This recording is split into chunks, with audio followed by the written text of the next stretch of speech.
Across the wild and whispering forests of North America, legends of Bigfoot have tiptoed through human imagination, equal parts mystery and cautionary tale.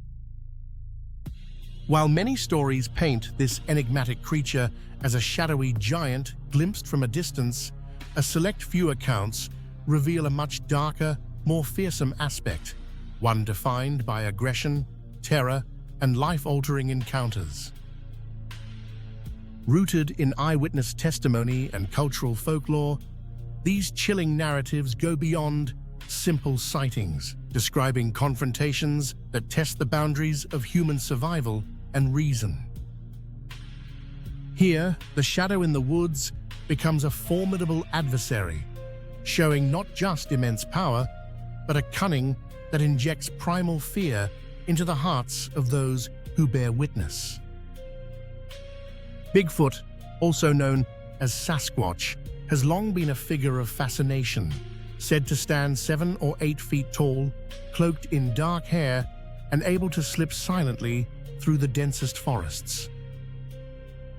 For some, the creature's existence is a tantalizing question mark at the edge of human knowledge.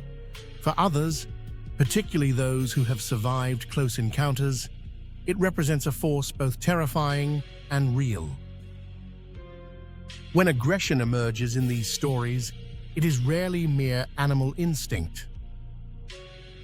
Rather, witnesses describe a calculated intelligence, something that chooses when to reveal its presence and uses overwhelming force not just to intimidate, but to communicate, punish, or even hunt.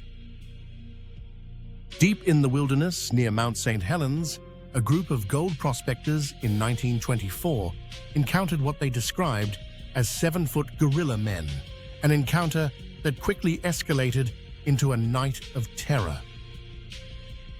After one of the men shot at a creature in perceived self-defense, the group's small cabin came under relentless siege. Boulders and rocks thundered against the walls and roof, and the very ground shuddered as the mysterious attackers tried to break inside. The violence was not random. It seemed retaliatory, triggered by human aggression, and carried out with strategic intent. The lasting psychological trauma witnessed among the survivors, coupled with official skepticism, only deepened the story's status in folklore, where the divide between prank and supernatural menace remains bitterly contested.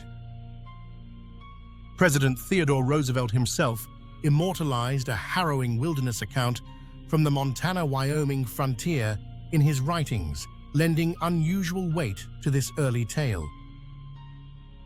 In this account, 2 trappers are systematically stalked, harassed, and ultimately attacked by a foul-smelling bipedal creature whose intelligence and cruelty stunned its victims. The calculated ambush and subsequent gleeful mutilation of Bauman's partner highlight not just the creature's strength, but its unsettling capacity for malevolent intent, acting seemingly for dominance or sport rather than out of hunger. Sensory details like putrid odor and eerie vocalizations echo in countless later stories, reinforcing a chilling consistency in Bigfoot's reported behaviors. On the rugged frontier of northern Ontario, a family found themselves the targets of repeated, escalating assaults on their remote homestead. From stolen game to aggressive attempts at forced entry, windows pulled apart, doorknobs rattled, and chilling vocalizations in the midnight air, the encounters blurred the line between animal and adversary. Investigations hinted at learned behaviors. The creatures appeared to recognize the sound of gunfire as an opportunity to prey on wounded deer, showing an unsettling adaptation to human routines. The family's terror grew so great that relocation and armed defense became necessities, and scientific intrigue briefly flickered with the tantalizing prospect of non-human primate DNA. Seeking solitude in the ancient rainforests of Vancouver Island, one witness found only dread as a series of escalating disturbances shattered the tranquility.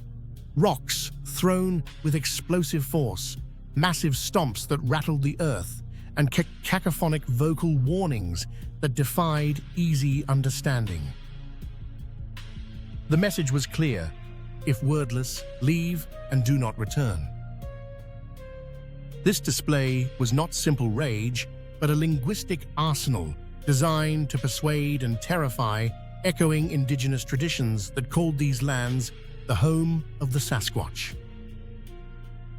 The calculated use of sensory overload, coupled with explicit physical intimidation, underscores a complex and deliberate approach to territorial defense. A childhood backyard in North Ogden, Utah, became the stage for arguably one of the most intimate and terrifying personal encounters. A young Trent Nielsen found himself physically pinned beneath a massive, unseen presence just outside his family home. What followed was a campaign of calculated destruction: pets slaughtered, cages expertly unlatched and relatched, fish stolen from ponds, all under the tense scrutiny of an entire, terrified community. The directness of contact, coupled with witness reports from dozens of neighbors and the involvement of local authorities and researchers, sets this incident apart as one not just of individual trauma, but of collective fear. The intelligence suggested by the creature's actions only deepened the sense of vulnerability and menace. Across these varied accounts, distinct patterns emerge. Rock throwing, vocal intimidation, and stalking are all used as deliberate tools of psychological warfare, often escalating in response to perceived threats or provocations. Aggression is not solely physical, it is also strategic, exploiting sensory overload and calculated displays to drive home a message. This territory is not to be shared. Reports consistently highlight the immense strength, adaptability, and possible problem-solving abilities of the creature, blurring the boundaries between animal aggression and something far more intelligent. From learning to capitalize on human routines to manipulating property with dexterous intent, these behaviors hint at an unsettling degree of cognition. These 5 cases carve a chilling narrative through modern and historical folklore, painting Bigfoot not simply as a shy forest dweller, but as a force capable of strategic, sometimes terrifying aggression.